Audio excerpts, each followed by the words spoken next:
احمدیہ ہو کر کتنے خوش نصیب ہیں کہ ہم پیدا بھی نہیں ہوئے تھے اور آمینہ کے لال ہمارے لیے پوری پوری رات دعائیں کر رہے ہیں. اور کون دعا کر رہا ہے؟ اللہ اللہ. جن کی دعاؤں کو رد ہونے کے حوالے سے خطرات ہیں وہ دعا نہیں کر رہا ہے. اللہ اکبر. جس کی دعا رد ہو سکتی ہے وہ دعا نہیں کر رہا ہے. جس کی دعا رد کی جا سکتی ہے وہ دعا نہیں کر رہا ہے، بلکہ جانے دعا ہمارے لیے ہاتھ اٹھا کر کے دعا کر رہے ہیں. جن کی دعا کا عالم یہ ہے، عنایت کا جوڑا، اجابت کا صحرا، دلہن بن کے نکلی دعائیں محمد. اجابت نے جھک کر گلے سے لگایا بڑی ناز سے جب دعائیں ہمارے نبی کی دعا کی شان یہ ہے جس کے لیے اجابت جھک کر گلے سے جسے لگا. ہمارے آقا نے ہماری پیدائش سے پہلے ہمارا مقدر جگانے کے لیے ہمارے لیے دعائیں کی، ہماری تقدیر سنوارنے کے لیے ہمارے لیے دعائیں کی. اندازہ تو کریں، اگر آپ اس کی اہمیت کو سمجھنا چاہیں تو سمجھ سکتے ہیں. حضور کی دعا کے بعد پھر ہمیں کس کی دعا کی محتاجی ہے؟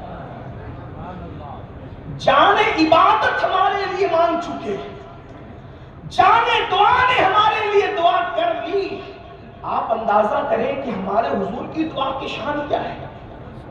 حضرت آدم اگر نام محمد لے لیں،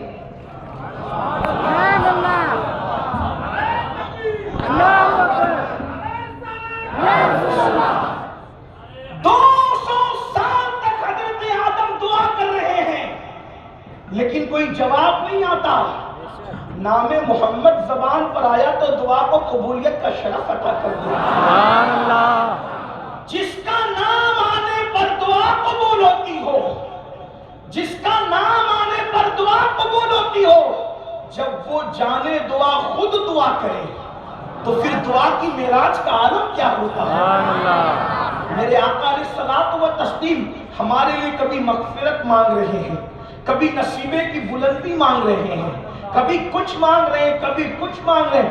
اللہ کی بارگاہ میں خیر طلب کر رہے ہیں، جنت طلب کر رہے ہیں. اب آپ مجھے بتائیں، اتنی خیر خواہ ذات، اتنا بھلا چاہنے والی ذات جو مصطفیٰ جان رحمت کی ہے، ہم ان کا در چھوڑ کر کئی اور بھلائی ڈھونڈنے نکلے، نہیں ملے گی. اس لیے کہ ہم بھلائی ڈھونڈنے کے لیے گناہوں کے اڈوں کی طرف نکلے، اور جہاں گناہ ہے وہاں بربادی ہے، جہاں گناہ ہے وہاں تباہی ہے، جہاں گناہ ہے وہاں سکون نہیں ہے، جہاں گناہ ہے وہاں قرار نہیں، جہاں گناہ ہے وہاں اطمینان نہیں ہے. اس لیے کہ اچھی طرح یاد رکھنا، گناہ چھوٹا ہو یا بڑا، حضرت سیدنا فاروق اعظم رضی اللہ تعالیٰ نے ارشاد فرماتے ہیں، گناہ چھوٹا ہو یا بڑا، مجھے اتنا سمجھتا ہے کہ گناہ سے رسول اللہ کا دل دکھتا ہے.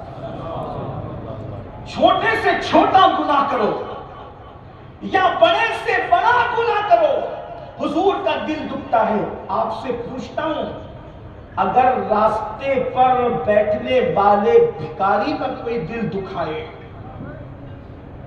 آپ غور فرمائیں، جس بھکاری کی کوئی اوقات اور حیثیت نہیں ہے، اگر اس کا کوئی دل دکھا دے تو بندہ تباہ اور برباد ہو جاتا ہے. کسی بھکاری بھیک مانگنے والے کا کوئی دل دکھائے تو بادشاہوں کے ہاتھ میں بھیک کے کٹورے آ گئے. تاریخ پڑھنے، بڑے بڑے بادشاہوں کے تخت و تاج کیوں لٹے؟ کسی کا دل دکھانے کی وجہ سے.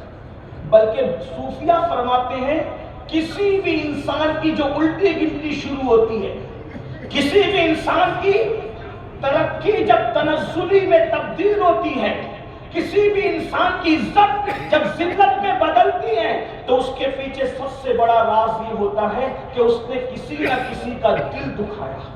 اللہ کے نزدیک دل دکھانے سے کوئی بڑا جرم نہیں ہے، کوئی بڑا گناہ نہیں ہے۔ اب آپ مجھے بتائیں، راستے پر بھیک مانگنے والے بھکاری کا اگر دل دکھا دیں تو بادشاہوں کے ہاتھ میں بھیک کے کٹورے آ گئے، بڑے بڑے عزت دار ذلیل ہو گئے۔ مسلمانوں، کبھی غور بھی کیا گناہ کرنے سے پہلے؟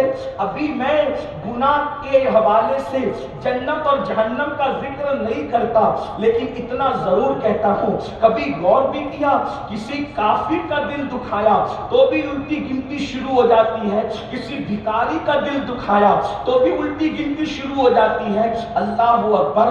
کیا خیال ہے جس کو اللہ رب العزت نے بادشاہوں کا داتا بنا کر کے بھیجا، جس کو اللہ نے بادشاہوں کا بادشاہ بنا کر بھیجا، جس کو اللہ نے شہنشاہوں کا شہنشاہ بنا کر بھیجا، جس کو اللہ نے آقاؤں کا آقا بنا کر کے بھیجا، جس کی ذات پر آقائیت ختم ہے، جس کی ذات پر بزرگی تمام ہے، جس کی بارگاہ کے اندر اللہ اکبر عزت بھی پہنچ کر کے معزز ہو جاتی ہے، جس کی بارگاہ میں علوم کو معراج نصیب ہوتی ہے، جہاں پہنچ کر حسن بھی معراج پاتا ہے، جہاں پہنچ کر عقل بھی معراج پاتی ہے، جہاں پہنچ کر عبادت کو بھی معراج نصیب ہو جاتی ہے، اس ہستی کا دل اگر کوئی دکھائے تو پھر وہ سکون کیسے پائے؟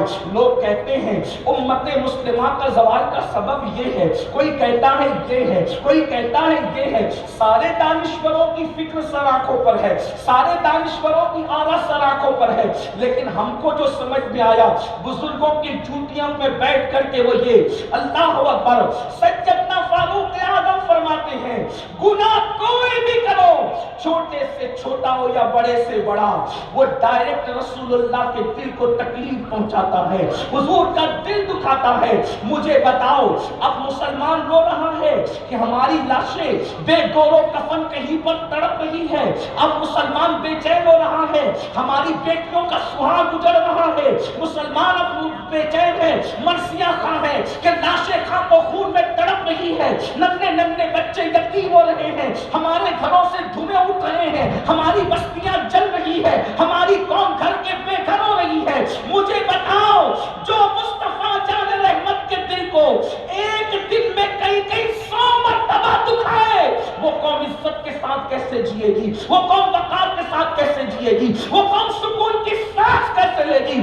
قرآن میں میرا اللہ فرماتا ہے ان الذین یؤذون اللہ ورسولہ لعنہم اللہ فی الدنیا والآخرہ، جو اللہ اور اس کے رسول کو اذیت دیتے ہیں اللہ نے ان پہ لعنت کی ہے، دنیا میں بھی لعنت ہے اور آخرت میں بھی لعنت ہے۔ جس قوم پہ اللہ لعنت کرے وہ قوم کی روزی میں برکت کیسے ہو؟ جس قوم پہ اللہ لعنت کرے اس قوم کو عزت کیسے ملے؟ جس قوم پہ اللہ لعنت کرے وہ قوم سکون اور اطمینان کی سانس کیسے لے؟ تو یاد رکھنا، گناہ سے حضور علیہ الصلوۃ والتسلیم کے دل کو تکلیف پہنچتی ہے، حضور کے دل کو اذیت پہنچتی ہے۔ اب بتائیں، اللہ اکبر، چھوٹے سے چھوٹا گناہ کرو تو حضور کا دل دکھتا ہے، تو جب میری قوم کا کوئی جوان زنا کرتا ہوگا تو حضور کے دل پہ کیا گزرتی ہوگی؟ جب میری قوم کا کوئی جوان نشے میں دھت پڑے رہ کر کسی گٹر کے کنارے تڑپتا ہوگا حضور کے دل پہ کیا گزرتی ہوگی؟ جب قوم کی کوئی بیٹی لاج میں اپنی آبرو کا سودا کر رہی ہوتی ہوگی اس وقت رسول اللہ کے دل کے کیا گزر رہی ہوتی ہوگی؟ جس وقت مسجد کے اندر کوئی امام اور مؤذن تیسرے مقتدی کا انتظار کر رہا ہوتا ہوگا فجر میں کہ وہ آئے گا تو جماعت قائم ہوگی، یعنی مسجدیں اتنی سنی سنی ہوتی ہوگی تو حضور کے دل پر کیا گزرتی ہوگی؟ جب داڑیاں منڈا کر لوگ گٹروں میں پھینکواتے ہوں گے تو حضور کے دل پر کیا گزرتی ہوگی؟ جب مسلمان سود کا اور سٹے کا دھندا کر کے حرام لقمہ اپنے پیٹ میں اتار رہا ہوتا ہوگا اس وقت حضور کے دل پر کیا گزر رہی ہوتی ہوگی؟ مجھے بتاؤ تو صحیح، میرے آقا صلی اللہ علیہ وسلم کے دیوانوں، طائف کی وادیوں کے پتھر، ذرا دل کے کانوں سے سننا، عشق مصطفیٰ کا دعویٰ کرنے والوں، محبت رسول کا دعویٰ کرنے والوں، مجھے بتاؤ طائف کی وادیوں کے پتھر رسول اللہ کے جسم میں نازنین کو زخمی کرتے ہیں، مگر ہمارے گناہوں کے نشتر حضور اکرم صلی اللہ علیہ وآلہ وسلم کے دل کو زخمی کرتے ہیں، حضور کے دل کو تکلیف پہنچاتے ہیں، حضور کے دل کو اذیت پہنچاتے ہیں۔ آج مسلمان یہ سوچتا ہے مولانا گناہ کریں گے تو قبر میں اس کا جو عذاب ہوگا دیکھا جائے گا، محشر میں جو اس کا عذاب ہو دیکھا جائے گا۔ یہ غلط فہمی ہے اور سخت ترین غلط فہمی ہے۔ گناہ کا عذاب صرف قبر میں نہیں ہے، گناہ کا عذاب صرف میدان محشر میں نہیں ہے۔ اور میرے بھائیوں اگر قبر اور محشر میں بھی ہو تو بھی ہم اس کو برداشت نہیں کر سکتے، لیکن گناہوں کی سزا دنیا میں بھی ملتی ہے اور دنیا سے ہی ملتی ہے۔ بلکہ بزرگان دین فرماتے ہیں مسلمان کو اگر ٹھوکر بھی لگتی ہے ٹھوکر تو اس کے گناہ کی وجہ سے، آپ اٹھا کر دیکھیں بزرگوں کی اقوال ہے، مسلمان کو ٹھوکر بھی اس کے گناہ کی وجہ سے لگتی ہے۔ اگر مسلمان کا جلتا ہوا چراغ بھی بجھتا ہے تو اس کے گناہ کی وجہ سے بجھتا ہے۔ بلکہ آپ کو حیرت ہوگی اگر ہمارے جسموں پہ کبھی سستی چڑھتی ہے، سستی تو وہ بھی گناہ کی وجہ سے، سستی کا اثر بھی گناہ کی وجہ۔ بزرگان دین فرماتے ہیں انسان کی آنکھ پھڑکتی ہے نا، آنکھ جو پھڑکتی گناہ کی وجہ۔ لوگ کہتے ہیں دائی پھڑک رہی تو یہ، اور بائی پھڑک رہی تو یہ تمہارے قصے ہے۔ بزرگان دین فرماتے ہیں آنکھوں کا پھڑکنا بھی، جسم کے اندر زلزلے کا پیدا ہونا بھی، حتیٰ کہ بیماریاں بھی سب گناہ کی وجہ سے، بلکہ جو بھی مصیبت ہے وہ گناہ کی وجہ سے۔ قرآن کہتا ہے وَمَا أَصَابَكُم مِّن مُّصِيبَةٍ فَبِمَا كَسَبَتْ أَيْدِيكُمْ، کہ تم پر جو بھی مصیبت آتی ہے وہ تمہارے اعمال کی وجہ سے، وہ تمہارے گناہ کی وجہ سے۔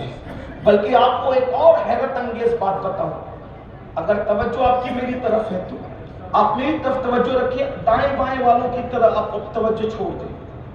ایک بار بلند آواز سے درود شریف پڑھیں۔ اللہ رب محمد صلی اللہ علیہ وسلم، اللہ رب محمد صلی اللہ علیہ وسلم، صلی اللہ علیہ وسلم، نحن بعد محمد صلی اللہ علیہ وسلم، صلاۃ و سلام علیک یا رسول اللہ صلی اللہ تعالی علیہ وسلم۔ بلکہ جو ظالم حکمراں مسلط ہوتے ہیں، حدیث پاک ہے وہ بھی گناہوں کی وجہ سے۔ اللہ کے رسول صلی اللہ علیہ وآلہ وسلم فرماتے ہیں کہ حدیث قدسی ہے، اللہ پاک ارشاد فرماتا ہے حدیث قدسی میں، اللہ فرماتا ہے کہ میں ہی اللہ ہوں۔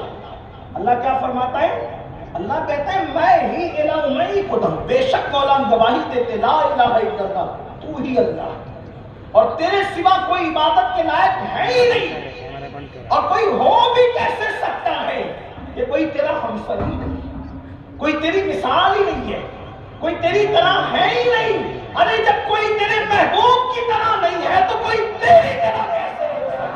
سبحان اللہ، سبحان اللہ۔ ہمارے امام کہتے وہ کمال حسن حضور ہے کہ گمان نقص جہاں نہیں، یہی پھول خار سے دور ہے، یہی شمع ہے کہ دھواں نہیں۔ میں نثار تیرے کلام پر ملی یوں تو کس کو زبان نہیں، وہ سخن ہے جس میں سخن نہ ہو، وہ بیان ہے جس کا بیان نہیں، وہ عرب کے بڑے بڑے تیرے آگے کیوں ہے دمے لچے، کوئی جانے منہ میں زبان نہیں، نہیں بلکہ جسم میں جان نہیں، تو یا رسول اللہ کروں تیرے نام پہ جا فدا، نہ بس ایک جان دو جہاں فدا، دو جہاں سے بھی نہیں جی بھلا، کروں کیا کروڑوں جہاں۔